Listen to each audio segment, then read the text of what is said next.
Hello students, welcome back to the channel. So as you know हम सब systems के बारे में पढ़ रहे थे जो हमारी बॉडी को इंटीग्रेट करके रखते हैं, होम्योस्टैसिस को मेंटेन करके रखते हैं। तो as you have read in earlier videos, आपने पहले भी वीडियोस, अगर आप इस चैनल को सब्सक्राइब करते हैं तो आपने पहले भी इसमें वीडियोस देखी होंगी और आपने देखा होगा कि हम अलग अलग सिस्टम्स को डिटेल में स्टडी करते हैं। तो आज का जो सिस्टम हम पढ़ने वाले हैं that is endocrine system. You can C in this diagram कि इससे पहले जब आप डायग्राम देखते हैं या कोई सिस्टम की बात करते हैं तो वो सिस्टम जो है वो आपस में इंटरकनेक्टेड होता है। जैसे कि अगर आप रेस्पिरेटरी सिस्टम की बात कर रहे हैं तो वो पर्टिकुलरली आपको सिर्फ इसी एरिया में मिलेगा। अगर आप डाइजेस्टिव सिस्टम की बात कर रहे हैं तो वो पर्टिकुलरली आपको अब्डोमिनल एरिया में मिलेगा। लेकिन आप देख सकते हो कि इस डायग्राम में यू हैव वेरियस ऑर्गन्स जो इधर और उधर पड़े हैं, आपस में कोई कनेक्शन नहीं है, ना ही कोई ब्लड वेसल के थ्रू कनेक्शन है, ना ही कोई डक्ट के थ्रू है, सब अपना इंडिविजुअली पड़े हैं। तो ये क्या है, हम आज का जो हमारा टॉपिक है ग्लैंड्स, तो इनको हम बोलते हैं ग्लैंड्स। अब ग्लैंड्स क्या चीज़ होती है, उनका फंक्शन कैसे है, आपस में बिना कनेक्टेड होते हुए भी वो किस तरीके से बॉडी के वेरियस पार्ट्स को कनेक्ट करती है, एक एंडोक्राइन सिस्टम के बारे में हम पढ़ेंगे, which is the most important topic question point of view से। जब हम पर्टिकुलरली एंडोक्राइन सिस्टम को शुरू करेंगे आफ्टर इंट्रोडक्शन, उसका एक एक शब्द इतना ज़रूरी है क्योंकि हर लाइन में से क्वेश्चन है, तो बहुत ध्यान से सुनना है आपको और वीडियो को शुरू से लेकर लास्ट तक देखना है। तो let us get started with the class कि ग्लैंड क्या चीज़ है। Now first will study the objectives, मतलब हम आज की क्लास में क्या क्या चीज़ें पढ़ने वाले हैं। वीडियो ख़त्म होने के बाद आपको ये चीज़ें ज़रूर आनी चाहिए। सो number 1 is gland and number 2 is hormones. तो आज हम दो टर्म्स के बारे में डिटेल में पढ़ेंगे, वो है ग्लैंड, ग्लैंड क्या चीज़ होती है, इसका स्ट्रक्चर, इसकी बनावट कैसी है और क्लासिफिकेशन, आपकी बॉडी में कितने तरीके की ग्लैंड्स हैं, हम ये देखेंगे। Next is hormones. अब हॉर्मोन्स और ग्लैंड का क्या रिलेशन है वो हम अब जब आगे बढ़ेंगे वीडियो में तब आप देखेंगे। देन हॉर्मोन्स के बारे में केमिस्ट्री, वो किस तरीके से बने हुए हैं, उनके इफ़ेक्ट्स, क्या क्या असर होगा उन हॉर्मोन्स का, कैसे काम करते हैं, mechanism of action. And next is control of release, कि अगर एक ग्लैंड ने हार्मोन रिलीज़ किया है तो ऐसा तो नहीं है कि वो उसे करता ही रहेगा। You might have already read about positive feedback mechanism और नेगेटिव फीडबैक मैकेनिज्म। अगर आपने नहीं पढ़ा है तो आप उसको नर्वस सिस्टम में जाकर दोबारा से देख सकते हैं। तो इस तरीके से हार्मोन्स कैसे कंट्रोल होते हैं आज हम वो देखने वाले हैं। So today is a very easy class, लेकिन जो बेस बनेगा एंडोक्राइन सिस्टम का वो इसी वीडियो से बनेगा, तो आपको बहुत ध्यान से सुनना है। Now what is a gland? A gland is an organ which produces and releases substances that perform a specific function in the body. तो ग्लैंड जो है वो एक ऐसा ऑर्गन है, एक ऐसी मॉडिफाइड एपिथेलियम आप उसको बोल सकते हो, जिस क्या काम करती है, बनाएगी और फिर उसको रिलीज़ कर देगी। तो कुछ स्पेसिफिक चीज़ें हैं, रिलीज़ और बनाएगी किसको, हार्मोन्स को। तो वो हार्मोन्स को प्रोड्यूस भी करेगी और रिलीज़ भी करेगी, ताकि उस हार्मोन का एक पर्टिकुलर फंक्शन होगा, उस पर्टिकुलर ऑर्गन पे वो जाएगा, इफेक्टर ऑर्गन पे जाएगा और वो क्या करेगा, फंक्शन करेगा। तो ग्लैंड का काम है हार्मोन को प्रोड्यूस करना और उसको रिलीज़ करना, ताकि वो हार्मोन हमारे ब्लड में मिक्स हो जाए या डक्ट के थ्रू, जिस तरीके की भी ग्लैंड है, विल रीड इन क्लासिफिकेशन। तो वो फिर उस इफेक्टर ऑर्गन तक जाएगा और उस ऑर्गन पे अपना पर्टिकुलर एक्शन जो है उसको कैरी आउट करेगा। नाउ स्ट्रक्चर ऑफ ग्लैंड, तो ग्लैंड की बनावट कैसी है, यू कैन सी हेयर, ये पिंक कलर का ये HNE जो डायग्राम्स हैं ये आपने हिस्टोलॉजी में देखे थे, है ना। जब हमने हिस्टोलॉजी पढ़ा था तो हमने देखा था कि एक एपिथेलियम था। तो अब ये किस तरीके का एपिथेलियम है, ये है कॉलमनर एपिथेलियम। ये सिर्फ एक एग्जाम्पल है, ऐसा नहीं है कि सिर्फ कॉलमनर एपिथेलियम से ही ग्लैंड बन सकती है या क्यूबॉइडल से ही बन सकती है, नो। यहाँ पर सिर्फ एक डायग्रामेटिक व्यू दिखाने के लिए यहाँ कॉलमनर एपिथेलियम जो है वो बनाया गया है। So what happens is कि every gland is formed by an ingrowth from an epithelial surface. तो क्या होता है, जैसे कि ये एक एपिथेलियल सरफेस है, इसकी इनग्रोथ हो जाती है। इनग्रोथ का मतलब है अंदर की तरफ जो है बढ़ना शुरू हो जाता है। You can C in this diagram कि ये इस तरीके से एक इनग्रोथ दिखाएगा, जिसको हमने बोल दिया cell bud, right. So what happens next is कि दिस इनग्रोथ में in the beginning process a tubular structure, but in other instances glands may start as a solid column of cells which subsequently becomes tubulated. तो ये क्या कहना चाह रहा है कि जो आपका ये सेल बड बना है उसके बाद ये एक यहाँ पे एक मास बन गया सेल्स का, देन लेटर ऑन ये सेल इस तरीके से अरेंज हो जाएंगे कि एक ट्यूबुलर स्ट्रक्चर बन जाएगा। यू कैन सी यहाँ ये सॉलिड मास था, सेल्स बीच में भी प्रेजेंट हैं, फिर ये सेल्स इस तरीके से अरेंज हो गए कि यहाँ एक ट्यूब लाइक स्ट्रक्चर बन गया, एक ट्यूबुलर स्ट्रक्चर बन गया। तो जो बीच में ये खाली पोर्शन है उसको बोलते हैं हम डक्ट, और जो ये लास्ट वाला पार्ट है ये है आपका सिक्रीटरी पार्ट। तो जो आपका बेस वाला पार्ट है वो हॉर्मोन्स को सिक्रीट करेगा, बनाएगा, और डक्ट क्या करेगा, डक्ट उसको यहाँ से रिलीज़ करेगा। हमने ग्लैंड के बारे में पढ़ा था ना, वो प्रोड्यूस भी करता है और रिलीज़ भी करता है। तो सिक्रीटरी पार्ट का काम है प्रोड्यूस करना हॉर्मोन्स को, और डक्ट का पार्ट है रिलीज़ करना उनको अपने सरफेस के ऊपर से। So this is the stage of invagination. Invagination का मतलब है इनवर्ड ग्रोथ हो जाना। And next is the stage of canalization. Canalization का क्या मतलब है, जो कैनाल बनी है, जो डक्ट बनी है, कैनाल क्या होती है, एक लंबी ट्यूब लाइक स्ट्रक्चर होती है, तो ये है उसकी दूसरी stage. So this happens in exocrine gland. तो जब आप क्लासिफिकेशन देखेंगे आगे डिटेल में तो यू विल रीड कि एक एक्सोक्राइन ग्लैंड है और एक एंडोक्राइन ग्लैंड है, दोनों में फ़र्क होता है डक्ट का। So endocrine glands are ductless glands. इस बात को दिमाग में बिठा लो कि endocrine glands are ductless glands, बहुत बार पूछा जाता है। तो जो तो एक्सोक्राइन है जिसमें डक्ट प्रेजेंट होनी है वो तो इस तरीके से बन गया क्योंकि डक्ट वहाँ बननी है, लेकिन जो एंडोक्राइन ग्लैंड्स हैं, जो डक्टलेस ग्लैंड्स हैं, उनमें क्या होगा, उनमें इसी तरीके से इन्वेजिनेशन होगा, लेकिन वहाँ ये जो कैनाल, ये डक्ट ना बनते हुए ये जो सेल बड वाला पार्ट है ये अलग से हट जाएगा, ये यहाँ से डिटैच हो जाएगा, अलग हो जाएगा अपनी ऊपर वाली एपिथेलियम से और अपना एक इंडिपेंडेंट ग्लैंड बना लेगा। तो यही फ़र्क है, एक्सोक्राइन ग्लैंड में डक्ट इज़ प्रेजेंट, वो अटैच रहता है सरफेस एपिथेलियम के साथ, और जो एंडोक्राइन ग्लैंड है वो अपना इंडिपेंडेंट है, वो डक्टलेस ग्लैंड है, तो यहाँ कोई डक्ट नहीं होगी, तो वो यहाँ एपिथेलियम से डिटैच हो जाता है। So this was the structure of both exocrine gland and endocrine gland. Now classification, very important. So according to their shape and according to their function, तो आप ग्लैंड्स की दो क्लासिफिकेशन पढ़ने वाले हैं, शेप के अकॉर्डिंग और फंक्शन के अकॉर्डिंग। तो दोनों ही बहुत इंपॉर्टेंट है और दोनों को ही ध्यान से सुनना है। Now first will start with according to shape के हिसाब से जो ग्लैंड है उनकी क्या क्लासिफिकेशन है, कितने टाइप्स में है।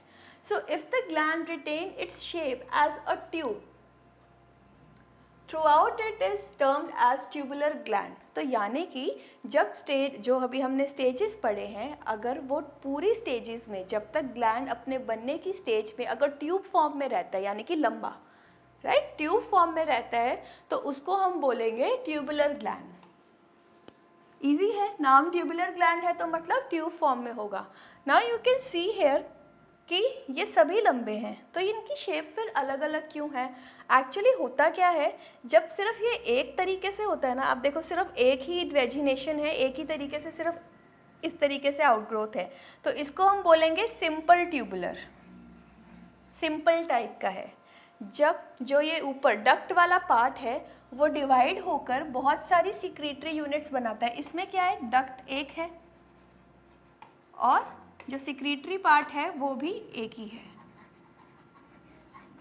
और जो आपका नेक्स्ट डायग्राम है जिसमें कि आप सिंपल ब्रांच्ड देख रहे हो, तो ब्रांचेस का क्या मतलब है, जैसे पेड़ की टहनियाँ निकलती है ना, अलग अलग ब्रांचेस निकलती हैं, उसी तरीके से यहाँ पे भी डक्ट तो एक ही रहेगी लेकिन इसकी सिक्रीटरी यूनिट जो है वो बढ़ जाएंगी। तो ये हो गया सिंपल और ये हो गया सिंपल ब्रांच। और नेक्स्ट इज सिंपल कॉइल्ड। तो कोई चीज़ कॉइल्ड का क्या मतलब है, जब कोई चीज़ घुमावदार होती है। तो आप इस डायग्राम में देख सकते हो इसका जो सिक्रीटरी पार्ट है वो घुमा हुआ है, तो इसीलिए हमने इसको बोल दिया सिंपल कॉइल्ड। तो ये जो सिंपल, ब्रांच और कॉइल्ड जो है वो हमने सिक्रीटरी यूनिट्स को ध्यान में रखते हुए इनको क्लासिफाई किया है। और ये जो तीनों ही है ये ट्यूबुलर ग्लैंड है एक तरीके के, क्योंकि इनका जो स्ट्रक्चर है वो ट्यूब लाइक है। You can C in the diagram, बहुत अच्छे से दिख रहा है tube like structure. Now next is alveolar और सेक्युलर ग्लैंड। तो फर्स्ट था ट्यूबुलर ग्लैंड और नेक्स्ट इज एल्वियोलर और सेक्युलर ग्लैंड। तो अब आप पिछले डायग्राम से इसको कंपेयर कर सकते हैं कि जो पिछला डायग्राम था उसमें जो ट्यूबुलर ग्लैंड थे वो बिल्कुल स्ट्रेट थे, राइट, इस तरीके से जैसे टेस्ट ट्यूब का शेप होता है। लेकिन जो एल्वियोलर ग्लैंड है ये नीचे से फ्लास्क शेप होते हैं, इस तरीके से ये नीचे से थोड़े से राउंडेड होंगे और ऊपर जाके जो इनका नेक वाला पार्ट है, जो डक्ट वाला पार्ट है, वहाँ पे ये कंस्ट्रिक्शन शो करेंगे। तो आपके जो लंग्स में एल्वियोलाई होते हैं वो भी इसी शेप के होते हैं, तो वहाँ से आप याद कर सकते हैं कि इनका नाम है एल्वियोलर या सैक्यूलर। सैक जैसे बोरा नहीं होता, बोरे की तरीके से है, तो इसीलिए इसका नाम है एल्वियोलर और सैक्यूलर ग्लैंड्स। तो इसमें क्या होगा, जो सिक्रीटरी पोर्शन है वो एनलार्ज्ड है और जो ल्यूमन है वो भी बढ़ जाता है फिर उस हिसाब से। ये देखिए इधर से ल्यूमन बढ़ रहा है और जो इसका सिक्रीटरी पोर्शन है वो बड़ा है एज़ कम्पेयर टू ट्यूबुलर। तो बहुत इजी है, जो नाम है उसी हिसाब से उनकी शेप है, तो इसमें कुछ ज़्यादा कंफ्यूज होने वाली बात नहीं है।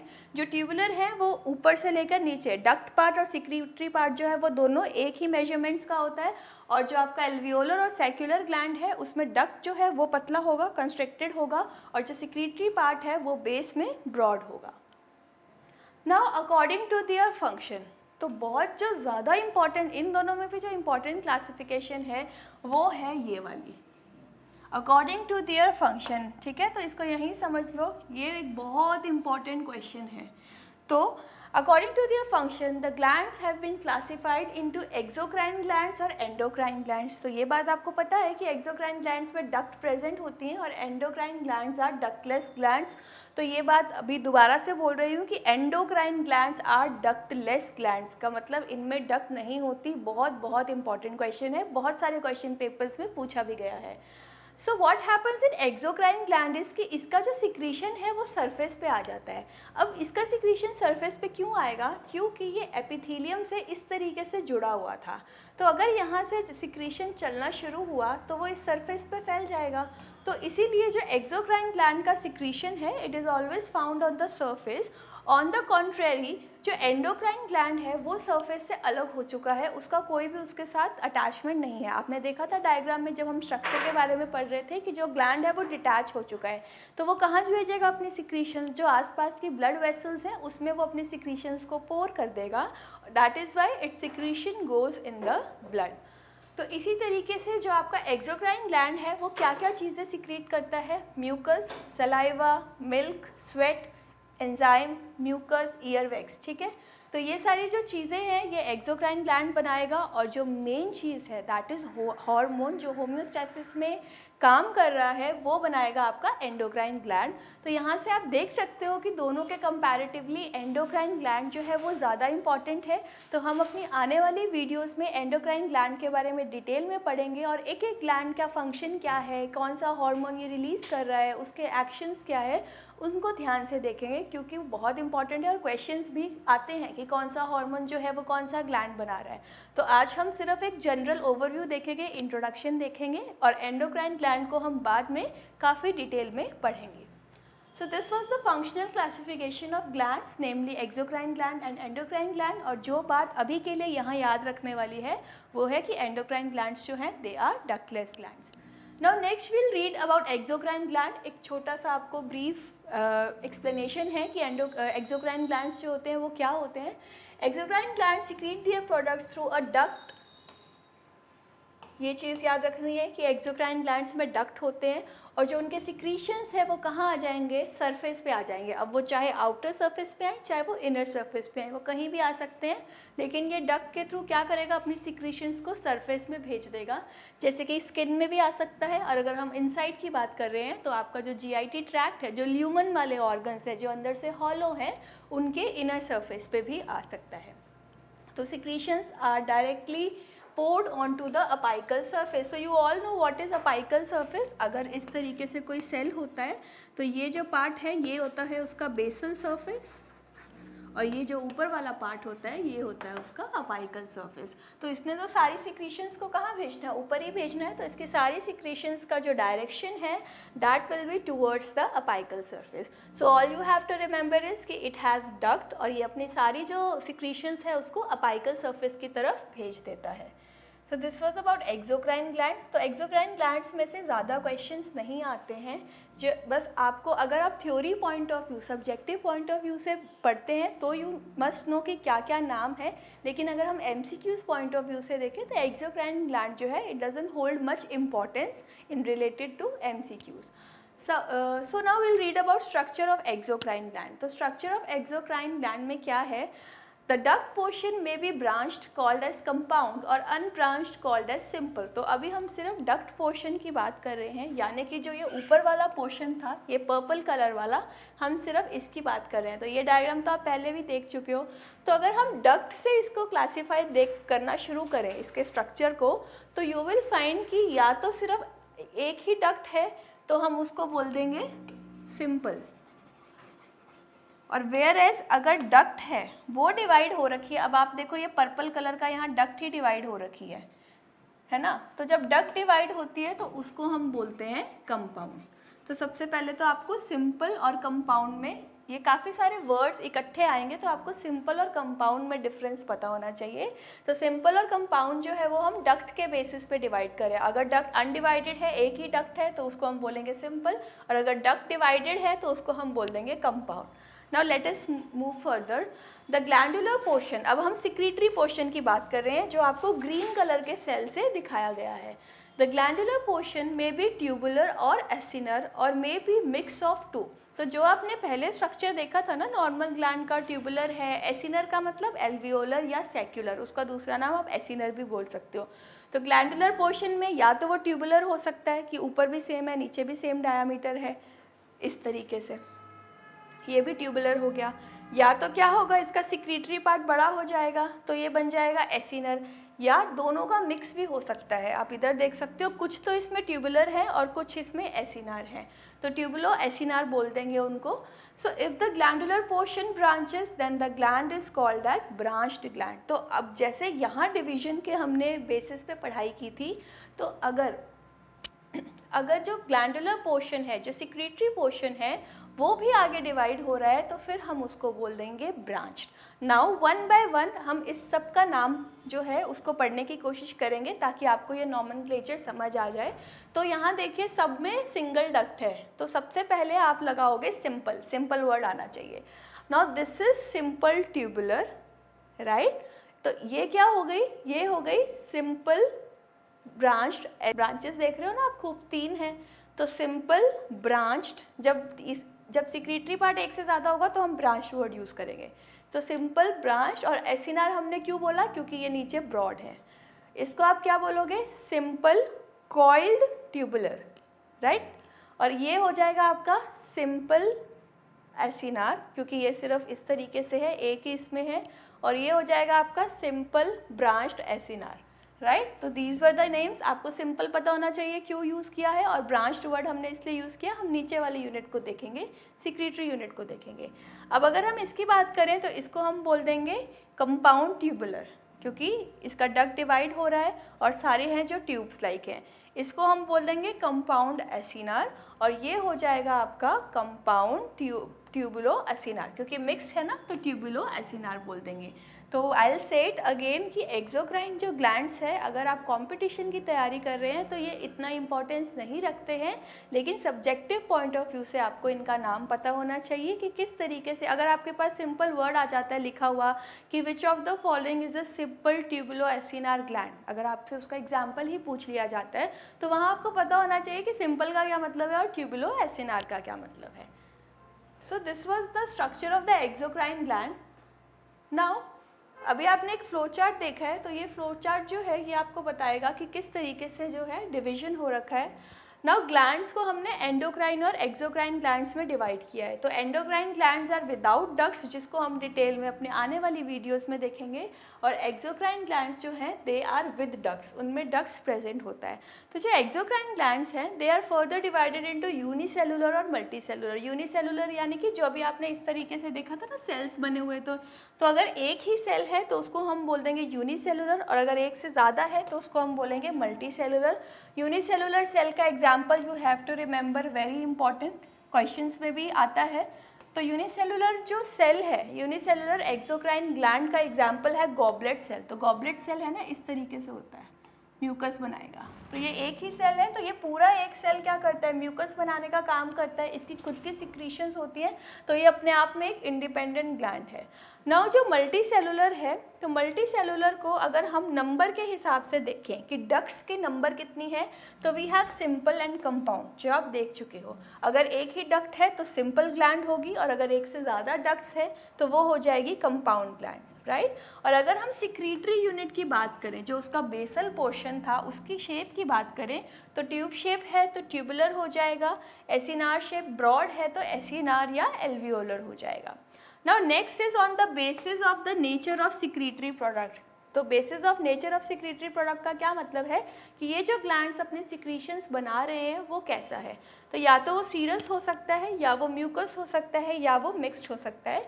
तो सीरस का मतलब होता है वाटरी कंसिस्टेंसी का, जैसे पानी फ्लो करता है ना, पानी हल्का पतला जो होता है, तो जो भी सिक्रीशन वाटर लाइक कंसिस्टेंसी का होगा उसको हम बोल देंगे सीरस। और म्यूकस का मतलब होता है जो विस्कस होता है, जो थिक। फॉर एग्जांपल अगर हम हनी की बात करें, अगर आप हनी और वाटर को कंपेयर करो तो हनी की विस्कोसिटी ज़्यादा है, तो हनी वाली विस्कोसिटी जो होगी वो म्यूकस वाली होगी, और जो वाटर वाली होगी जो फ्लो इजीली कर सकता है वो हो जाएगी सीरस, और जो दोनों के बीच की होगी उसको हम बोल देंगे मिक्स्ड। तो ये है सिक्रीशंस के बेस पे। नेक्स्ट इसके ये सिक्रीशंस जो हैं बनी कैसे है, उनके मैकेनिज्म के बेस पे you have मीरोक्राइन glands, apocrine glands और होलोक्राइन ग्लैंड्स। तो आपको सिंपल कंपाउंड पता है, आप पढ़ चुके हो, आपको ट्यूबुलर, एसिनर, एल्वियोलर पता है, आप पढ़ चुके हो। अब हम ये चीज़ पढ़ने वाले हैं कि वो सिक्रीशन का जो मैकेनिज्म है वो कैसा है, और जो सिक्रीटेड प्रोडक्ट बना रहे हैं उसका नेचर कैसा है, उसकी विस्कोसिटी कैसी है। तो अभी तक सिर्फ एक्सोक्राइन ग्लैंड चल रहा है, हमने एंडोक्राइन ग्लैंड अभी नहीं शुरू किया है। Now will read about methods of secretion. तो ये जो आपका जो मैकेनिज्म ऑफ सिक्रीशन था, मीरोक्राइन, एपोक्राइन और होलोक्राइन, इसकी बात करेंगे। तो इसमें आपको एज डिटेल ये नहीं आएगा कि मीरोक्राइन सिक्रीशन क्या होता है। You should know the examples कि कौन सा जो है वो मीरोक्राइन सिक्रीशन शो करता है और एपोक्राइन और होलोक्राइन, तो आपको एग्जाम्पल्स पता होने चाहिए। सो नंबर वन इज़ कि मीरोक्राइन में क्या होता है कि जो सेल्स हैं वो अपने जितना भी उन्होंने बनाया है, जो भी एंजाइम, म्यूकस से कुछ भी जो उनके सिक्रीशन है, उसको वो एक्सोसाइटोसिस के थ्रू बाहर निकालते हैं। Now what is exocytosis? It is just opposite to endocytosis। तो जैसे कि सेल ड्रिंकिंग वाला होता है, सेल ईटिंग वाला होता है, जब कोई चीज़ जो सेल मेम्ब्रेन तोड़कर अपने अंदर ले लेता है तो उसको हम बोलते हैं एंडोसाइटोसिस, और जब सेल मेम्ब्रेन में ब्रेक देकर हम उसी चीज़ को बाहर रिलीज़ करते हैं तो उसको हम बोलते हैं एक्सोसाइटोसिस। तो अंदर इज़ एंडोसाइटोसिस और बाहर इज़ एक्सोसाइटोसिस। तो जो भी सेल्स, जो भी ग्लैंड इस एक्सोसाइटोसिस की हेल्प से अपने सिक्रीशंस को बाहर रिलीज करता है, it is called as merocrine glands. और all you have to remember, इस स्लाइड में आपको सिर्फ और सिर्फ एग्जाम्पल्स याद करने हैं। तो examples of merocrine glands are pancreatic acinar cells. तो पैंक्रियाटिक एसिनार सेल्स के बारे में पैंक्रियाज, जब जीआईटी शुरू करेंगे तो पैंक्रियाज में डिटेल में पढ़ेंगे। यहाँ you need to remember the example कि पैंक्रियाटिक एसिनार सेल्स जो हैं वो they are a type of merocrine secretion, जो कि एक्सोसाइटोसिस के थ्रू अपने जो हार्मोन्स हैं उनको रिलीज करते हैं। Next is apocrine secretion. A portion of the cell membrane that contains the excretion buds of. तो एपोक्राइन में क्या होता है, जो आपका एपोक्राइन सिक्रीशन है उसमें जिस पोर्शन, जो सिक्रीटरी यूनिट है, जो सिक्रीशन बना रखा है जिसने, वो क्या करेगी, वो खुद ही थोड़ी सी हट जाएगी। अभी मैं आपको इसके बाद डायग्राम में दिखाऊंगी तो आपको बेटर अंडरस्टैंड होगा कि मैं क्या कहना चाह रही हूँ। तो मीरोक्राइन सिक्रीशन जो है वो एक्सोसाइटोसिस शो करेगा, और जो एपोक्राइन सिक्रीशन है वो जहाँ सिक्रीशन बन गया वो वहाँ से हट जाएगा, फिर दोबारा सिक्रीशन बना वो पार्ट हट गया, फिर दोबारा बना वो पार्ट हट गया। तो इस तरीके से एपोक्राइन सिक्रीशन जो है वो काम करता है। Next is holocrine secretion. Holocrine secretion में क्या होगा, एपोक्राइन में सिर्फ उस पूरी ग्लैंड का उतना सा पार्ट हट रहा था, ठीक है, कुछ पार्ट हट रहा था, लेकिन होलोक्राइन सिक्रीशन में वो पूरा का पूरा पार्ट ही हट जाता है। The entire cell disintegrates to excrete its substance. अब ये क्यों हट रहे हैं, ये जब तक हटेंगे नहीं ना तब तक ये अपने सिक्रीशंस को बाहर रिलीज नहीं कर सकते, इस वजह से इनको डिसइंटीग्रेट होना पड़ता है।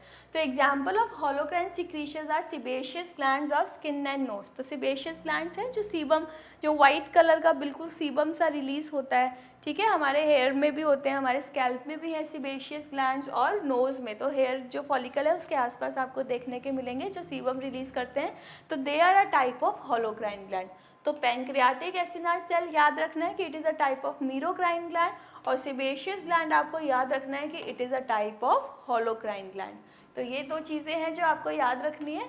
So let me show you the diagrammatic representation of three secretions. तो नंबर 1 इज मीरोक्राइन सिक्रीशन। तो आप देख सकते हो कि ये एक सेल है ना, एपिथेलियम चल रहा है, तो ये एक सेल है। तो दिस इज द न्यूक्लियस, ये गोल्गी कॉम्प्लेक्स है और इसके अंदर सिक्रीटरी वेसिकल है जिसमें कि सिक्रीशंस बन रही हैं। तो इसने क्या शो करना है, मीरोक्राइन सिक्रीशन है, एक्सोसाइटोसिस शो कर रहे हैं। तो ये जो वेसिकल्स हैं वो अपाइकल एंड की तरफ, ये बेसल एंड है और ये अपाइकल एंड है, तो जो वेसिकल्स हैं वो they will move towards the apical and, और फिर वहाँ से क्या होगा, वहाँ से ये रिलीज़ हो जाएंगी, सेल मेम्ब्रेन को तोड़कर उसमें कुछ ऐसे चेंज लाएंगे कि ये इस तरीके से फिर बाहर रिलीज़ हो जाएंगी। तो this is merocrine secretion, example is pancreatic acinar cells. Next is apocrine secretion. तो अब आप देखो कि ये जो वेसिकल्स थे ये ऊपर वाले पार्ट में इकट्ठे हो गए, सारे अपर अपाइकल एंड में इकट्ठे हो गए। तो अब इस अपाइकल एंड जो है वो इस सेल से अलग हो जाएगा, इस सेल से अलग हो जाएगा और फिर अपनी सिक्रीशंस को रिलीज़ करेगा। Pinched off portion of cell in the secretion, मतलब जो एक पार्ट सेल का डिसइंटीग्रेट हो चुका है तो उसको हम बोलेंगे apocrine secretion. Now next is कि होलोक्राइन सिक्रीशन, पूरा का पूरा सेल ही डिसइंटीग्रेट हो जाता है। तो आप देखो कि ये वेसिकल्स बने, ये वेसिकल्स क्या हुआ, अब ये पूरा का पूरा सेल जो है वो यहाँ से निकल जाएगा। तो मैच्योर सेल विल डाई, तो जो सेल है वो तो उसकी डेथ हो जाएगी, सेल डेथ हो जाएगी, और जो सिक्रीशंस हैं सिर्फ वो बच जाएंगे। तो जब सेल डेथ हो जाएगी तो ये सिक्रीशंस यहाँ से रिलीज हो जाएंगे। तो this is the example of holocrine secretion. ये मैकेनिज्म ऑफ एक्शन है होलोक्राइन सिक्रीशन का, और इसका एग्जांपल क्या है, सेबेशियस ग्लैंड्स जो कि हेयर फॉलिकल्स के पास मिलते हैं। तो यू हैव टू रिमेंबर दोनों के एग्जाम्पल, मीरोक्राइन का और होलोक्राइन का। Now nature of secretion. तो जब नेचर ऑफ सिक्रीशन में हमने पढ़ा था, जो मैं आपको वाटर और हनी का एग्जाम्पल दिया था, so number 1 is serous, then is mucus and then is mixed gland. तो जो सीरस सेल्स होंगे वो क्या करेंगे, वाटरी कंसिस्टेंसी के होंगे।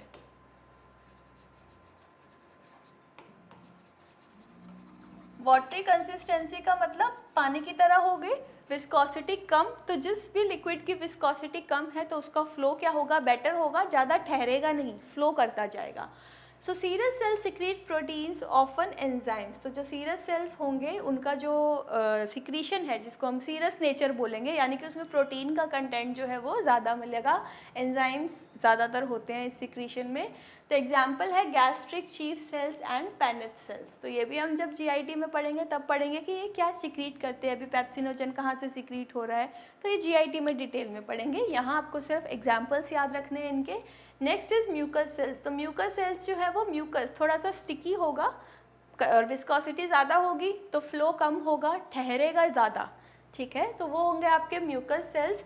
तो म्यूकस सिक्रीटिंग सेल्स या म्यूकस सिक्रीटिंग ग्लैंड्स का एग्जांपल है ब्रूनर ग्लैंड्स, ईसोफेजियल ग्लैंड्स और पाइलोरिक ग्लैंड्स। एक्चुअली ये जो सीरस सेल और म्यूकस सेल्स है ना, ये ज़्यादातर आपको डाइजेस्टिव में आप इसकी वेराइटी देखोगे right from your oral cavity, ठीक है। तो कहीं अब लुब्रिकेशन की ज़रूरत है तो म्यूकस जो है वो रिलीज़ होना शुरू होगा, ठीक है, कहीं जल्दी से भेजना है तो सीरस रिलीज़ होना शुरू होगा। तो यहाँ आप सिर्फ नाम पढ़ लीजिए, इसका डिटेल आपको तब समझ आएगा जब आप जीआईटी पढ़ेंगे। तो these were serous cells and mucus cells. तो सीरस का एग्जाम्पल है gastric chief cells and Paneth cells, और म्यूकस सेल्स का एग्जाम्पल है ब्रूनर्स ग्लैंड, डिओडिनम में होते हैं, ईसोफेजियल ग्लैंड्स ईसोफेगस में, पाइलोरिक ग्लैंड स्टमक के पाइलोरिक पार्ट्स में। Now mixed glands. Mixed glands क्या करेंगे ना, म्यूकस भी बनाएंगे और प्रोटीन एंजाइम्स भी बनाएंगे। तो सीरस सिक्रीशन भी है और म्यूकस सिक्रीशन भी है, और सेल भी दोनों ही तरह के प्रेजेंट होंगे मिक्स्ड ग्लैंड के स्ट्रक्चर में। तो इसमें आपके मेनली आ जाते हैं salivary gland. So you have 3 salivary glands mainly, parotid gland, सब मैंडिबुलर ग्लैंड और सब लिंगुअल ग्लैंड। पैरोटिड जो कान के आगे होते हैं, सब मैंडिबुलर मैंडिबल के नीचे, और सब लिंगुअल होता है आपके टंग के नीचे। तो ये तीनों ही मिक्स्ड ग्लैंड के एग्जाम्पल है, लेकिन कुछ प्रीडोमिनेंस है। लाइक जो आपका पैरोटिड ग्लैंड है वो आपका सीरस का एग्जाम्पल है, उसका जो सिक्रीशन होगा दैट इज़ प्योरली सीरस। अब ये जितने भी सलाइवरी ग्लैंड्स हैं ये सलाइवा बना रहे हैं ना, तो सलाइवा ना तो बिल्कुल, तो सलाइवा का भी डिफरेंस होता है, ना तो बिल्कुल वाटरी है, ऐसे पानी की तरह भी नहीं है, लेकिन बहुत ज़्यादा थिक भी नहीं है, तो इट इज़ मिक्स्ड, सारी चीज़ें होती हैं उसमें। एंजाइम्स भी होते हैं। एंजाइम्स क्यों होते हैं, क्योंकि जो हमें डाइजेशन के लिए, एज सून एज आप खाना डालते हो मुंह में, वहीं से ही डाइजेशन शुरू हो जाता है, तो वहाँ एंजाइम्स भी होंगे, एज वेल एज म्यूकस भी ज़रूरी है, क्योंकि लुब्रिकेशन चाहिए, नहीं तो ओरल कैविटी तो ड्राई हो जाएगी, छाले होंगे बार बार है तो डैमेज करेगा फ्रिक्शन की वजह से, तो उसको प्रोटेक्ट करने के लिए म्यूकस भी चाहिए। तो दोनों तरीके का है, मिक्स्ड है। तो जो आपका पैरोटिड ग्लैंड का सिक्रीशन है ना, दैट इज़ प्योरली सीरस, और जो आपका सब मैंडिबुलर और सब लिंगुअल का सिक्रीशन है वो मिक्स्ड है। तो सब मैंडिबुलर में मिक्स्ड में सीरस ज़्यादा है, म्यूकस कम है, लेकिन है दोनों ही। और सब लिंगुअल जो है वो प्रीडोमिनेंटली म्यूकस है, म्यूकस ज़्यादा है और सीरस कम है, पर हैं दोनों मिक्स्ड ही। प्रीडोमिनेंटली का मतलब कि 50-50 नहीं कह सकते कि हम कि मिक्स्ड में 50-50, नो, वो 70-30 भी हो सकता है, वो 60-40 भी हो सकता है, लेकिन it is a type of mixed gland. तो आपके तीनों सलाइवरी ग्लैंड्स जो हैं वो मिक्स्ड ग्लैंड्स का एग्जाम्पल हैं। Very very important, salivary glands जब आप डिटेल में पढ़ेंगे तो वो मिक्स्ड ग्लैंड क्यों कहलाते हैं, you must know that. Next is sebaceous glands. तो सिबेशियस ग्लैंड्स अभी आपने पढ़ा है कि होलोक्राइन टाइप का जो होता है, तो सिबेशियस ग्लैंड्स एक सीबम जो बनाते हैं उनको हम सिबेशियस ग्लैंड्स बोलते हैं। तो अगर आपने नोटिस किया हो तो कुछ वाइट कलर का रिलीज होता रहता है हमारे पूरे फेस पे, अगर ज़्यादा आप नोटिस करते हो तो ऑयल जो सिक्रीट होता है ना, तो that is due to sebaceous glands, जो आपके फेस पे ऑयल रहता है। सो इसका एग्जाम्पल है फॉरडाई स्पॉट्स एंड मिबोमियन ग्लैंड्स। तो मिबोमियन ग्लैंड ये नहीं आता, सिबेशियस ग्लैंड इतना इंपॉर्टेंट नहीं है। सीरस सेल का एग्जाम्पल पता होना चाहिए, म्यूकस सेल्स का एग्जाम्पल पता होना चाहिए, और मिक्स्ड ग्लैंड्स का एग्जाम्पल पता होना चाहिए। तो इनका मतलब आप समझ गए हो, इनके सिक्रीशंस के बेसिस पे, सीरस की सीरस सिक्रीशन है, म्यूकस की म्यूकस सिक्रीशन है, तो दोनों तरीके का सिक्रीशन का अपना अपना फंक्शन है, अपनी कंसिस्टेंसी है, अपनी विस्कोसिटी है। And then you have mixed glands जो कि आपके सलाइवरी ग्लैंड्स हैं। Now will come to the topic endocrine gland. तो अभी तक जो आपने पढ़ा था वो क्लासिफिकेशन वगैरह वो था आपका एक्सोक्राइन ग्लैंड का। तो एक्सोक्राइन ग्लैंड कौन से ग्लैंड्स होते हैं, डक्ट ग्लैंड्स होते हैं। आप उनका स्ट्रक्चर देख चुके हो, उनको 4 तरीके से जो डिवाइड किया गया है वो देख चुके हो। या तो वो सिंपल हो सकते हैं या कंपाउंड हो सकते हैं डक्ट के बेसिस पे। सिक्रीटरी यूनिट के बेसिस पे अगर हम देखें तो वो क्या हो सकते हैं, शेप के अकॉर्डिंग या तो ट्यूबुलर हो सकते हैं, या एल्वियोलर हो सकते हैं, या एसिनार हो सकते हैं। देन उनका नेचर ऑफ सिक्रीशन के हिसाब से हमने देखा कि सीरस हो सकते हैं, म्यूकस और मिक्स्ड, या इसके अलावा सिबेशियस। और नेक्स्ट जो उनका मैकेनिज्म ऑफ एक्शन था, मतलब ये सिक्रीशन को रिलीज करने का जो मैकेनिज्म था, उसके बेस पे वो 3 तरह का थे, मीरोक्राइन, होलोक्राइन और एपोक्राइन। तो एक्सोक्राइन में आपको जितने भी आपने वर्ड्स पढ़े हैं उनका मतलब पता होना चाहिए, और मोस्ट इम्पॉर्टेंटली उसके एग्जाम्पल्स पता होने चाहिए। Now, the most important topic of today's class is endocrine glands. So, endocrine glands का एक ओवरव्यू लेंगे इसी क्लास में, और हर एक ग्लैंड को डिटेल में पढ़ेंगे बाद में। सो व्हाट हैपन इज कि जो एंडोक्राइन ग्लैंड्स हैं उनको हमने बोल दिया डक्टलेस ग्लैंड। तो इसमें कोई डक्ट तो नहीं है, तो ये क्वेश्चन आपसे बार बार पूछा जाएगा, बार बार ये पूछा जा भी चुका है। मैं आपको बार बार बोल रही हूँ कि endocrine glands are ductless glands. तो ये क्या करेंगे, इनमें कोई डक्ट ना होने की वजह से ये जो अपना आसपास की ब्लड वेसल्स हैं, आसपास का जो एक्स्ट्रा सेलुलर स्पेसिस है, उसमें अपने सिक्रीशंस को रिलीज़ कर देंगे, और वो सिक्रीशंस होते हैं हार्मोन्स। तो आपने हार्मोन वर्ड कहीं भी एक्सोक्राइन ग्लैंड में नहीं पढ़ा है, वहाँ आपने वर्ड पढ़ा है म्यूकस और एंजाइम्स, प्रोटीन्स के बारे में। लेकिन हार्मोन जो है they are specific to endocrine gland, सिर्फ एंडोक्राइन ग्लैंड से वो हार्मोन्स निकाल सकते हैं। The secretion then diffuses into the capillaries and is carried away by the blood। तो ये क्वेश्चन भी पूछा गया है कि अब 2 चीज़ें याद रखनी है, एंडोक्राइन डक्टलेस है, सिक्रीशंस कहाँ जाएंगी, ब्लड में। डक्टलेस है तो कहीं तो जाएंगी ना, कोई तो चीज़ लेके जाएगी उसको ऑर्गन तक, तो वो कैसे जाएगी, थ्रू ब्लड। सो आप ये देख सकते हो कि ये सिक्रीटिंग सेल है, ये आपका कोई ग्लैंड है जिसने सिक्रीशंस दी, फिर ये सिक्रीशंस जो है ये ब्लड वेसल्स में चलेगी, और ब्लड वेसल्स में घूमते घूमते फिर ये चली जाएंगी वो टारगेट ऑर्गन तक, जहाँ उस हार्मोन ने अपना फंक्शन कराना है। So this was the introduction of endocrine gland कि एंडोक्राइन ग्लैंड क्या चीज़ है। अब हम कंपेयर करेंगे नर्वस सिस्टम को एंडोक्राइन सिस्टम से, कि हम बार बार बोल रहे हैं कि एंडोक्राइन सिस्टम बहुत ज़रूरी है, हम एक एक सिस्टम को डिटेल में भी पढ़ने वाले हैं। इतने क्वेश्चंस इतना क्यों है, क्योंकि जो एंडोक्राइन सिस्टम है वो डायरेक्टली और इनडायरेक्टली लिंक्ड होता है आपके नर्वस सिस्टम से। अब आपको पता है कि नर्वस सिस्टम कितना इम्पॉर्टेंट है, तो एंडोक्राइन और नर्वस सिस्टम का कंपैरिजन यहाँ किया गया है कि दोनों जो सिस्टम्स हैं वो मिलकर अब हमारी बॉडी के फंक्शंस को कोऑर्डिनेट करते हैं।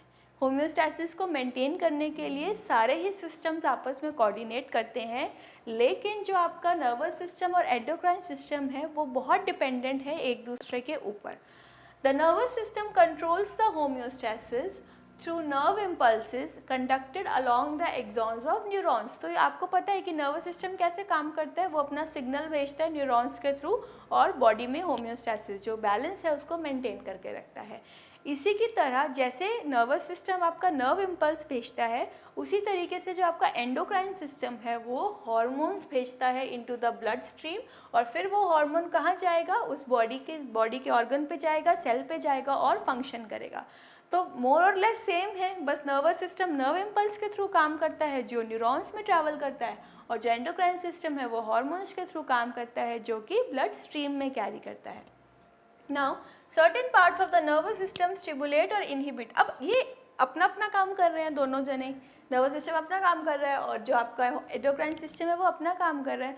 तो दोनों कनेक्टेड कैसे हैं? अगर आपको याद हो तो हमने ऑब्जेक्टिव्स में हार्मोन के जो मैकेनिज्म, जो फीडबैक मैकेनिज्म की बात की थी, कंट्रोल ऑफ हार्मोन्स की बात की थी।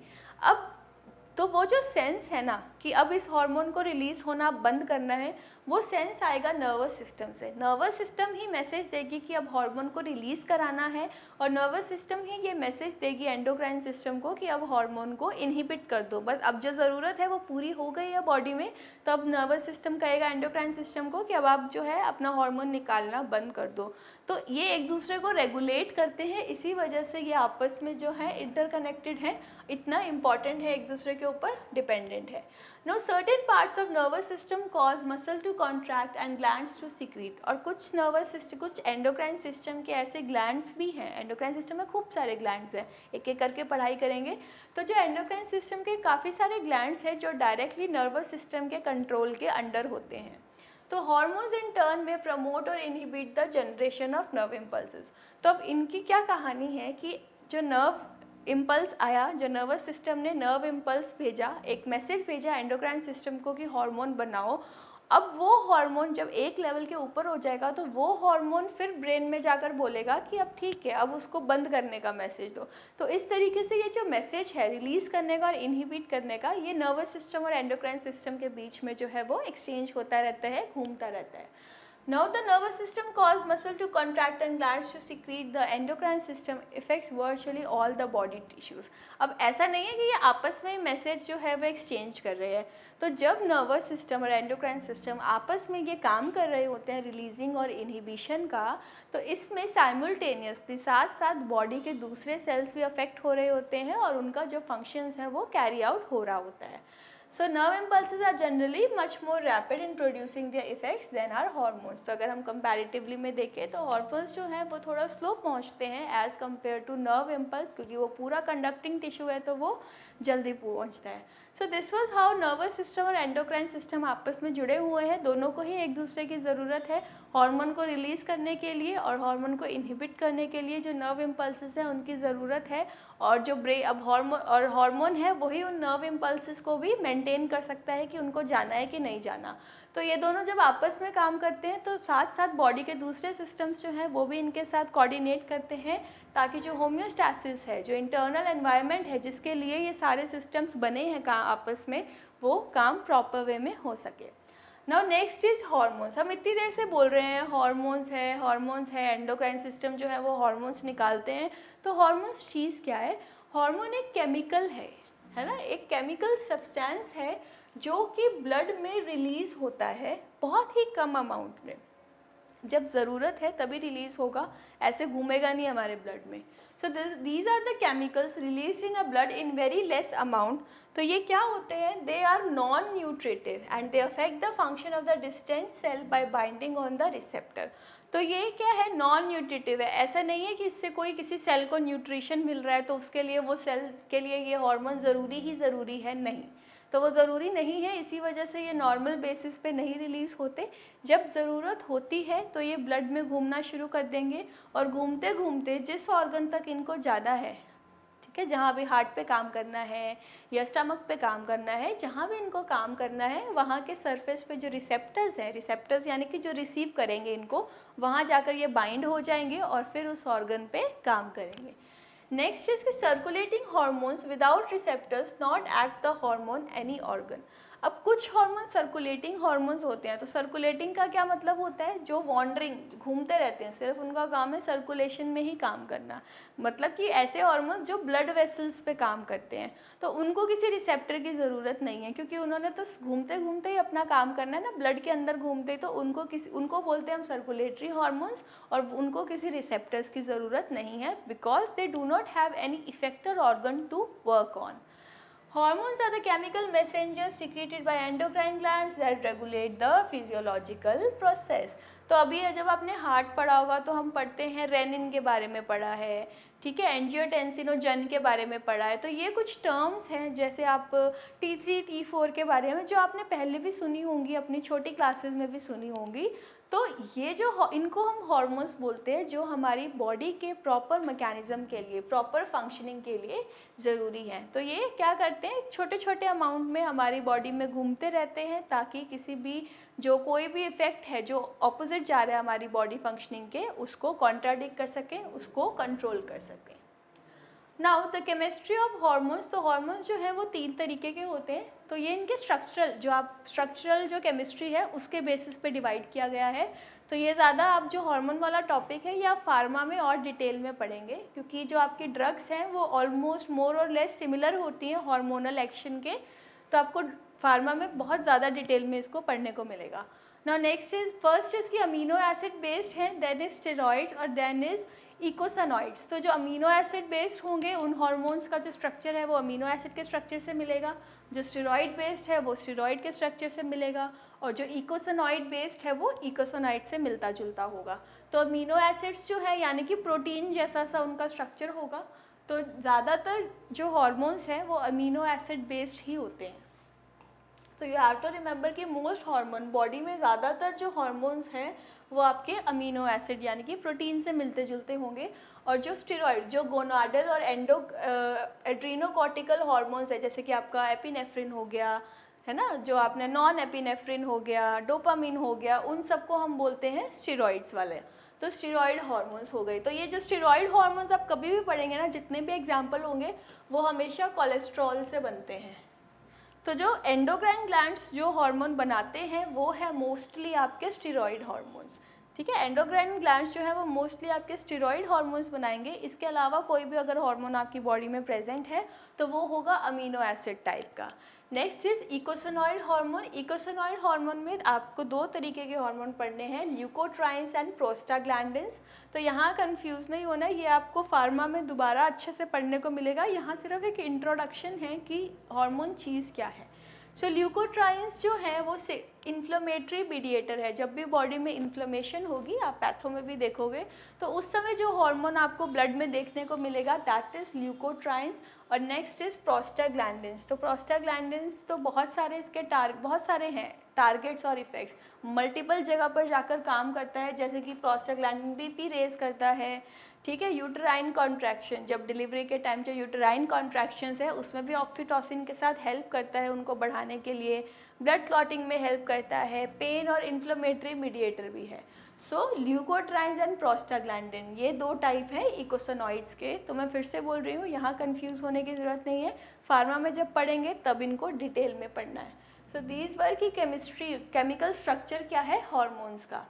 नेक्स्ट इज़ कि अब हार्मोन के इफेक्ट्स को जल्दी जल्दी देख लेते हैं, क्योंकि जब भी हम ऑर्गन पढ़ेंगे, एक पर्टिकुलर एंडोक्राइन ऑर्गन उठाएंगे तो उसके इफेक्ट्स को हम दोबारा करेंगे। तो यहाँ हम एक ऊपर से ओवरव्यू ले लेते हैं कि हार्मोन्स का काम क्या है। तो सबसे पहला काम है, ये रिलीज़ किस लिए हुए थे, होम्योस्टैसिस को मेंटेन करने के लिए। तो ये क्या करेंगे, they will regulate the internal environment, हमारा जो बेसल मेटाबॉलिक रेट है उसको मेंटेन करेंगे, और एनर्जी बैलेंस की कोई ज़्यादा एनर्जी लूज़ ना हो जाए बॉडी से, उसको मेंटेन करके रखेंगे। नेक्स्ट इज़ कि they also help to regulate the smooth and cardiac muscles contraction, ठीक है। तो ग्लैंड्स की सिक्रीशन को, हार्मोन कोई ज़्यादा है तो वो ग्लैंड को बोलेगा कि अब तुम्हें नहीं बढ़ाना, तो वो इनडायरेक्टली नेगेटिव फीडबैक मैकेनिज्म में क्या करेगा, ग्लैंड्स की सिक्रीशंस को बढ़ा भी सकता है और कम भी कर सकता है। मसल्स को कंट्रैक्शन में हेल्प करेगा और इम्यून रिस्पॉन्स में भी हेल्प करेंगे ये आपके हार्मोन्स। नेक्स्ट इज़ कि इनका बहुत इंपॉर्टेंट रोल है ग्रोथ डेवलपमेंट में। अब ये जितने भी आपको मैं फंक्शंस बता रही हूँ ना, अब आप जब ग्रोथ हार्मोन के बारे में पढ़ोगे तो इसका मतलब वो ग्रोथ में हेल्प करेगा, राइट। आप ल्यूटिनाइजिंग हार्मोन के बारे में बात करोगे, एफएसएच के बारे में बात करोगे, तो यानी कि हम अपने जो गोनाड्स हैं उसकी तरफ से बात कर रहे हैं, वहाँ मैचुरेशन में हेल्प करेगा। अगर अब मैं थायराइड हार्मोन्स की बात करूँ, T3 T4 की बात करूँ, तो यानी कि वो मेटाबॉलिज्म को संभालेगा। तो जितने भी सारे एंडोक्राइन ग्लैंड्स हैं, जो भी लिस्ट है उसके जो इंडिविजुअल फंक्शंस हैं उनको यहाँ इकट्ठा करके लिखा गया है। तो it will maintain the homeostasis despite emergency environment. तो अभी मैंने जैसे हमने एपिनेफ्रिन और एपिनेफ्रिन की बात की कि they are the example of steroid hormones. तो अगर आप पैरासिम्पैथेटिक सिस्टम को याद करें और सिंपैथेटिक सिस्टम को याद करें तो आपको वहाँ था इमरजेंसी के टाइम एपिनेफ्रिन रिलीज होगा, तो वो भी यहाँ आ जाएगा। तो हार्मोन क्या करते हैं, एक पर्टिकुलर टारगेट सेल को अफेक्ट करते हैं। उसके जो हार्मोन है उसका एक हार्मोन का एक ही रिसेप्टर होता है, सब हार्मोन्स के अपने अपने रिसेप्टर है, तो कोई भी ताले में कोई भी चाबी नहीं लगा सकते आप।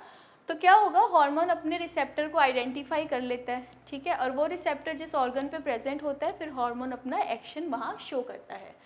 तो क्या करेगा, अब हार्मोन्स हैं वो भी क्या ऐसा नहीं है कि अब एक थ्रू आउट द लाइफ एक ही तरीके का हार्मोन रहेगा, बाकी प्रोटीन्स की तरह बनता भी है और टूटता भी है। तो हार्मोन क्या करेगा, ब्रेक डाउन भी शो करेगा और सिंथेसिस भी शो करेगा।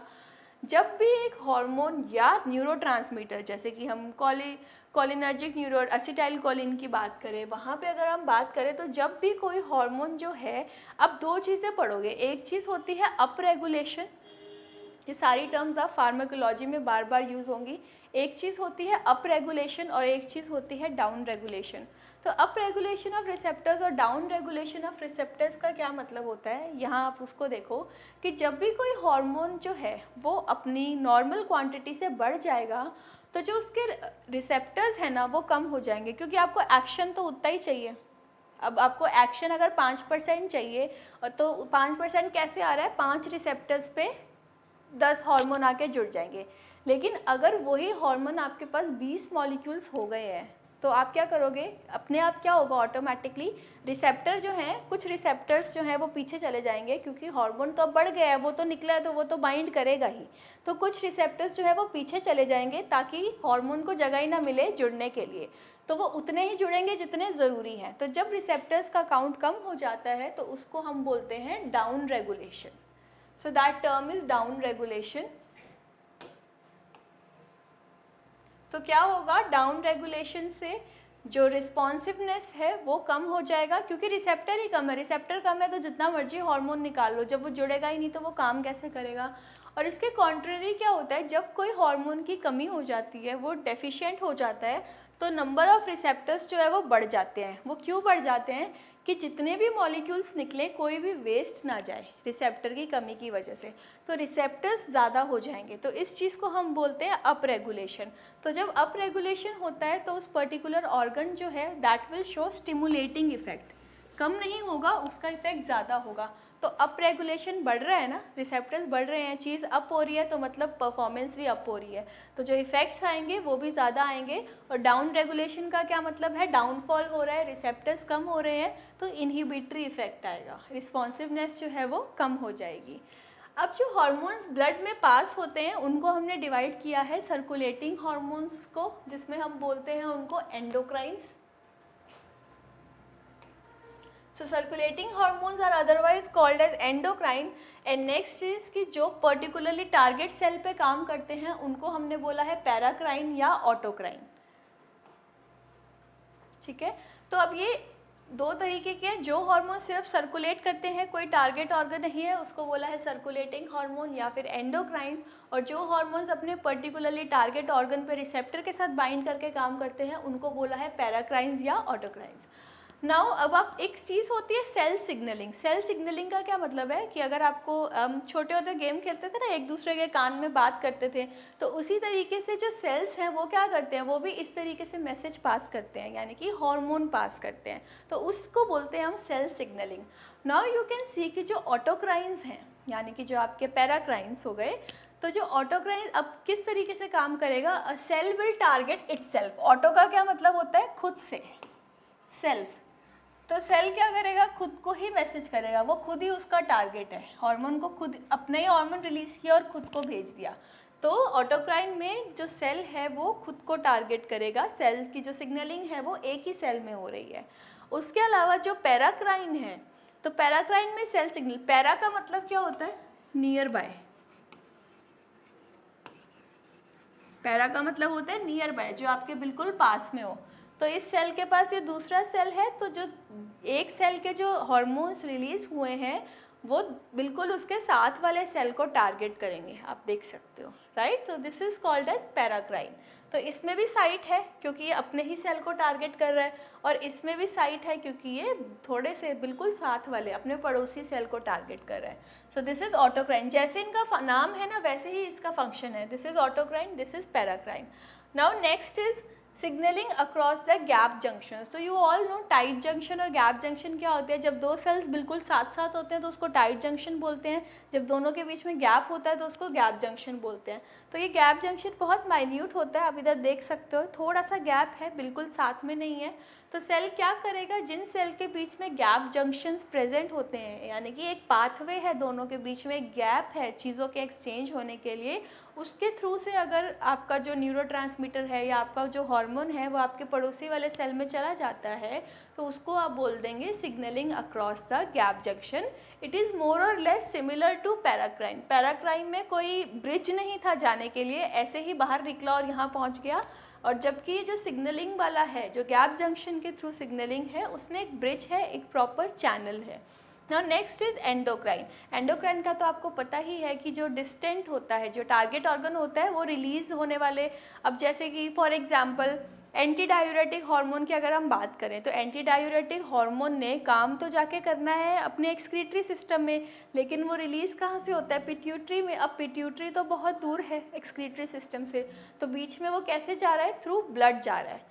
तो जो आपका टारगेट सेल है वो आपके सिग्नलिंग सेल से बहुत दूर पड़ा होता है, जिसकी वजह से जो हार्मोन जो आप सिग्नल दे रहे हैं दैट विल जो वो ट्रैवल किस में करेगा? ब्लड स्ट्रीम में। सो this is how endocrine functions, जो एंडोक्राइन सिस्टम है वो इस तरीके से फंक्शन करते हैं। तो जो सेल सिग्नलिंग है वो चलती ही रहती है। So you have autocrine, paracrine, signalling across the gap junction, और endocrine cell signalling. Mechanism of hormone action. तो मैकेनिज्म ऑफ हार्मोन एक्शन, कैसे हार्मोन काम करते हैं? जो सारे हार्मोन्स हैं ना वो क्या करेंगे कि या तो वो ब्लड में ट्रैवल कर रहे हैं, अभी आपने देखा डायग्राम में, या वो क्या कर रहे हैं अपने आसपास के स्पेस में ट्रैवल कर रहे हैं। अगर जो उनका टारगेट सेल है वो बिल्कुल उनके साइड में पड़ा है या उनके नेबर में ही है, जो सेल अगर पास में है तो वो सेल सिग्नलिंग करेंगे थ्रू स्पेसेस, और अगर दूर है, डिस्टेंट में है, तो जो सेल सिग्नलिंग होगी it will happen through blood stream. तो इस तरीके से सबके अपने टारगेट सेल्स हैं, टारगेट सेल्स पे रिसेप्टर्स हैं, हार्मोन जुड़ जाएगा और फंक्शन हो जाएगा। The most common ionized mediator of hormone action is calcium.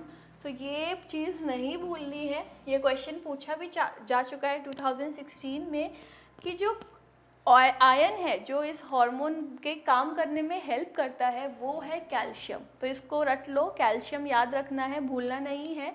Hormone typically produces one और मोर, तो अब हार्मोन जाके जुड़ गया रिसेप्टर से, तो अब वो कैसे काम करेगा? तो ये आपकी 5-6 चीज़ें हैं, इन 5-6 मैकेनिज्म में ही हर हार्मोन अपना काम करता है। सो ना ये एक जनरल इसका इंटरव्यू है, जनरल इसका जो है ओवरव्यू है। सो व्हाट हैपन इज कि प्लाज्मा मेम्ब्रेन को ऑल्टर कर देगा, जैसे कि जो टारगेट ऑर्गन है उसकी सेल मेम्ब्रेन पे रिसेप्टर है, वहाँ जाके हार्मोन जुड़ गया, तो अब वो जो सेल मेम्ब्रेन है इसके जुड़ते ही उस सेल मेम्ब्रेन के स्ट्रक्चर में कुछ ऐसा चेंज आ जाएगा, ऑल्ट्रेशन हो जाएगी, कोई आयन चैनल खुल भी सकता है, कोई आयन चैनल बंद भी हो सकता है। तो क्या होगा फिर वहाँ पे उस तरीके का एक्शन प्रोड्यूस हो जाएगा, क्योंकि उसका प्लाज्मा मेम्ब्रेन चेंज हो जाएगा।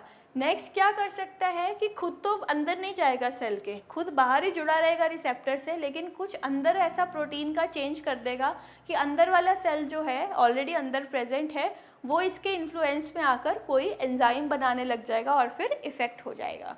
नेक्स्ट इज कि जो अंदर एंजाइम्स ऑलरेडी सेल में प्रेजेंट है, ये क्या करेगा, खुद अंदर ना जाके किसी एंजाइम को या तो एक्टिवेट कर देगा अगर इसको फंक्शन लेके आना है, या किसी एंजाइम को डीएक्टिवेट कर देगा ताकि ये फंक्शन को डिप्रेस कर सके। और क्या कर सकता है, जो अंदर जो वेसिकल्स हैं जिनमें सिक्रीशंस प्रेजेंट है उसको बढ़ा भी सकता है और घटा भी सकता है। और नेक्स्ट इज़ कि सेल के डिवीजन को भी बढ़ा सकता है। तो ये कुछ एक्शंस हैं, हार्मोन के एक्शन हैं। तो जो भी आप हार्मोन पढ़ोगे उसका मैकेनिज्म ऑफ एक्शन इन 5-6 चीज़ों में से ही कहीं आपको देखने को मिलेगा। तो ये चीज़ आपको याद रखनी है जो हमने अभी कैल्शियम के रिगार्डिंग पढ़ी है, कि जो हार्मोन के फंक्शनिंग में जो मोस्ट कॉमन आयन लगता है, यूज़ होता है, दैट इज़ कैल्शियम। सो आज का जो लास्ट पार्ट है हार्मोन के रिगार्डिंग वो है आपका कंट्रोल ऑफ हार्मोन्स। की अब इन हार्मोन, ठीक है आपने केमिस्ट्री पढ़ ली, इनका आपने फंक्शन पढ़ लिया, इनका मैकेनिज्म ऑफ एक्शन पढ़ लिया, कैल्शियम इनमें हेल्प करता है ये देख लिया, लेकिन ये कंट्रोल कैसे होते हैं। ठीक है, हार्मोन निकल गया, एक बार काम था, तो ऐसे तो वो बॉडी में उनका लेवल बढ़ता ही जाएगा, तो कोई कंट्रोलिंग मैकेनिज्म होगा, होम्योस्टैसिस फिर बिगड़ जाएगा। जिस चीज़ के लिए इस हार्मोन को रिलीज़ किया गया था टू मेंटेन होम्योस्टैसिस, अगर ये हार्मोन खुद ही बढ़ जाएगा तो वो होम्योस्टैसिस तो फिर से बिगड़ जाएगा। सो व्हाट हैपन्स इज़ कि जो हार्मोन्स हैं वो नेगेटिव फीडबैक मैकेनिज्म से कंट्रोल होते हैं। तो नेगेटिव फीडबैक मैकेनिज्म को हम ऑलरेडी बहुत डिटेल में पढ़ चुके हैं नर्वस सिस्टम में, तो आप उस वीडियो पे जाकर रेफ़र कर सकते हो नेगेटिव फीडबैक मैकेनिज्म देखने के लिए। तो जितने भी हार्मोन्स हैं वो नेगेटिव फीडबैक मैकेनिज्म में काम करते हैं। मैं आपको एक लाइन में समझा देती हूँ कि अगर ए का लेवल बढ़ रहा है, ठीक है, तो ए को हमने इसलिए बढ़ाया था कि बी का एक्शन हो जाए। तो बी जब अपने एक्शन कर लेता है, तो वो जब एक्शन हो जाता है तो वो क्या करेगा, वो फिर एक मैसेज भेजेगा कि अब मुझे हार्मोन की ज़रूरत नहीं है क्योंकि अब मैं अपना काम कर रहा हूँ। तो इसने क्या किया, जब ज़रूरत थी तब उसको बढ़ा लिया, और अब जब ज़रूरत नहीं है तो उसको कह दिया भाई अब तुम शांति से बैठ जाओ। तो this is called as negative feedback mechanism. आप डिटेल्ड वीडियो में देख सकते हैं नेगेटिव और पॉजिटिव दोनों के बारे में। नाउ एंडोक्राइन ग्लैंड्स जो हैं, अब हार्मोन्स को, अब कोई चीज़ अगर आपको रिलीज़ करनी है, चाहे वो नर्व इम्पल्स भी आपको जनरेट करनी है, तो you always need a stimulus. आपको हमेशा बाहर से एक स्टिमुलस चाहिए होता है कोई भी नर्व इम्पल्स या हार्मोन के रिलीज़ के लिए। तो एंडोक्राइन ग्लैंड्स में जो 3 तरीके के स्टिमुलस हैं जो हार्मोन रिलीज़ को एग्जैजुरेट करते हैं, वो है आपका ह्यूमोरल स्टिमुलस, न्यूरल स्टिमुलस और हार्मोनल स्टिमुलस। यानी कि एक हार्मोन निकला है तो दूसरे हार्मोन को निकलना पड़ेगा, या कोई नर्व से कोई ऐसे मैसेज आया, नर्व इम्पल्स ऐसे कोई जनरेट हुई है, दैट इज़ न्यूरल स्टिमुलस। और ह्यूमोरल स्टिमुलस जो इम्यूनिटी से रिलेटेड कोई चीज़ है कि अब इस हार्मोन को निकलना ज़रूरी है, कुछ इन्फ्लेमेटरी रिएक्शन हो गया है तो वो हार्मोन जो है वो निकलेगा। So this was the control of hormone. So negative feedback mechanism, आपको याद रखना है कि आपने पॉजिटिव नेगेटिव में भी देखा था कि हमारी बॉडी में ऑलमोस्ट जो सारे सिस्टम्स हैं वो नेगेटिव फीडबैक मैकेनिज्म में ही काम करते हैं। Now you can see this humoral stimulus का एग्जाम्पल है, न्यूरल का एग्जाम्पल है, ये हार्मोनल का एग्जाम्पल है। तो हार्मोनल का एग्जाम्पल इज़ वेरी कॉमन कि एक एंटीरियर पिट्यूटरी ने एक हार्मोन निकाला, तो वही हार्मोन जो है वो डिफरेंट ऑर्गन्स पे गया है काम करने के लिए। सो this is hormonal stimulus. Neural में आप देख सकते हो कि नर्व जो है, स्पाइनल कॉर्ड से जो नर्व है वो आ रही है किसी ग्लैंड की तरफ, और उस नर्व ने जनरेशन किया हार्मोन का, मतलब कुछ ऐसा इम्पल्स लेके आई कि ग्लैंड ने जो हार्मोन बना दिया। और जो ह्यूमोरल है वो है आपके ब्लड से रिलेटेड, कि वहाँ कुछ ब्लड में चेंज हो गया, कुछ इम्यूनिटी में चेंज हो गया, तो उस वजह से जो ग्लैंड है वो फिर क्या करेगी, हार्मोन को रिलीज़ करेगी। So these are the 3 types of stimulus that takes place in जो एंडोक्राइन का पार्ट है। Next is interaction of hormones at target cell. अब हार्मोन टारगेट सेल के साथ जाकर परमिसिवनेस भी कर सकती है, सिनर्जिज्म भी शो कर सकती है, और एंटागोनिज्म भी शो कर सकती है। नाउ अब इनका मतलब क्या है। सिनर्जिज्म का मतलब होता है जब साथ मिलकर काम करते हैं, तो जब 2 जने साथ मिलकर टीम वर्क करेंगे तो इफेक्ट क्या होगा, ज़्यादा। तो जब more than 1 hormone produces the same effect, 2 hormone है, ए है और बी है, तो जब ए और बी दोनों साथ मिलकर काम करेंगे तो यानी कि क्या होगा, इफेक्ट जो है वो बढ़ जाएगा। तो ए जो है वो सिनर्जिस्टिक है बी का, तो हम उन हार्मोन्स को बोल देंगे सिनर्जिस्टिक हार्मोन, जो एक ही एक्शन है, और अगर एक जगह पे टीम वर्क करेंगे तो उसका जो एक्शन है वो अच्छा आएगा, ज़्यादा आएगा। और एंटागोनिज्म का क्या मतलब होता है, जो ए है वो उल्टा है बी का, राइट। तो आप एग्जाम्पल देखो, जैसे कि ग्लूकागन और एपिनेफ्रिन है, वो क्या करेंगी, ग्लूकोज को निकालेंगी, दोनों का काम ही है ग्लूकोज को निकालना। तो ये है सिनर्जिज्म। और इसके कॉन्ट्ररी जो ग्लूकागॉन है उसका काम है ग्लूकोज को बढ़ाना और इंसुलिन का काम है घटाना। तो ये दोनों हो जाएंगे एंटागोनिस्ट। एंटागोनिस्ट मतलब एंटी चलते हैं, एक दूसरे के ऑपोजिट चलते हैं। तो this is synergism, this is antagonism and one is permissiveness. तो परमिसिवनेस का क्या मतलब होता है? परमिशन देना। तो कुछ हार्मोन्स ऐसे हैं जब तक उनको एक हार्मोन परमिशन नहीं देगा वो नहीं जाएंगे उस सेल के अंदर। तो क्या होगा? It is the situation in which one hormone cannot exert it's full effects without the another hormone being present. तो ए क्या करेगा? वो बी की प्रेजेंस में ही काम करेगा या बी ए की प्रेजेंस में ही अपना पूरा काम कर सकता है। तो इस चीज़ को बोलते हैं हम परमिसिवनेस, यानी कि परमिशन ले रहा है वो उससे। जैसे कि आपका जो रिप्रोडक्टिव सिस्टम के हार्मोन्स हैं वो एक दूसरे पे डिपेंडेंट होते हैं और थायराइड हार्मोन्स उनको हेल्प करता है पूरा डेवलप होने में। तो अगर थायराइड हार्मोन्स की कमी है बॉडी के अंदर तो क्या होगा? वो रिप्रोडक्टिव हार्मोन्स की भी कमी होगी। तो ये एक दूसरे के डिपेंडेंट हैं, एक दूसरे को परमिट करते हैं काम करने के लिए। तो जो हार्मोन्स का आपस में इंटरेक्शन है वो कैसा रहेगा? या तो परमिसिवनेस होगी या सिनर्जिज्म होगा या एंटागोनिज्म होगा। तो ये टर्म्स आपको पता होने चाहिए, ये आपके आगे हेल्प करेंगी जो फार्माकोलॉजिकल बेसिस है वो स्ट्रॉन्ग करने में।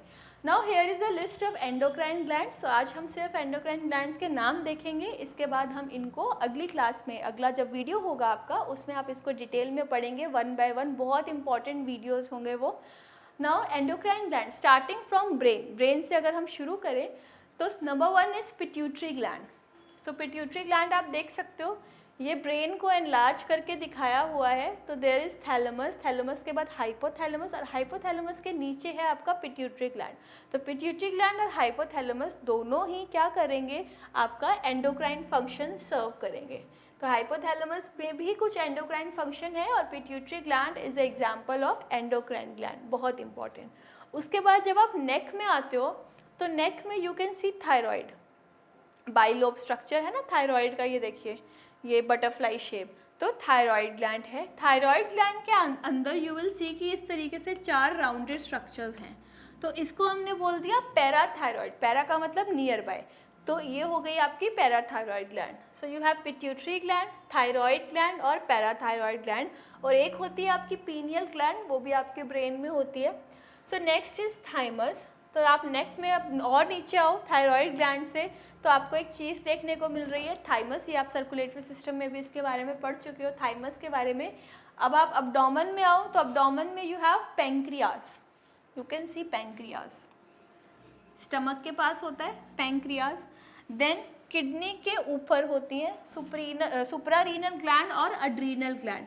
तो ये भी टाइप है एंडोक्राइन ग्लैंड्स का।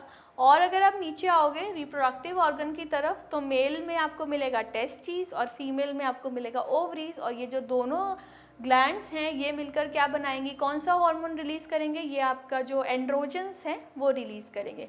सो बस कुछ ही नाम है, ज़्यादा नहीं है। तो you have to remember the names. तो ब्रेन में यू हैव हाइपोथैलेमस का एक फंक्शन है, it is a part of brain. जो हाइपोथैलेमस है वो अलग से ग्लैंड नहीं है, वो पार्ट है ब्रेन का जिसका एक फंक्शन है, बस एंडोक्राइन फंक्शन है। तो हाइपोथैलेमस है, pituitary gland, pineal gland. Neck में यू हैव थायराइड, पैराथायराइड और थाइमस। फिर और नीचे अब्डोमेन में आओगे तो you have pancreas and adrenal glands. Then you have ovaries and testis. तो ये जो जितने भी हैं ये सब के सब एंडोक्राइन ग्लैंड्स जो हैं वो बहुत इंपॉर्टेंट है। सो आई होप आपको ये समझ आया हो कि ये एंडोक्राइन ग्लैंड्स है। तो हम अपनी आने वाली वीडियोस में एक एक एंडोक्राइन ग्लैंड को डिटेल में पढ़ेंगे और उनके जो डिटेल्ड क्वेश्चंस पूछे गए हैं उनको साथ के साथ डिस्कस करेंगे। तो अगर आपको ये वीडियो पसंद आया हो तो do like, comment and share. और आगे की वीडियोस देखने के लिए प्लीज़ इस चैनल को सब्सक्राइब करें। Thank you.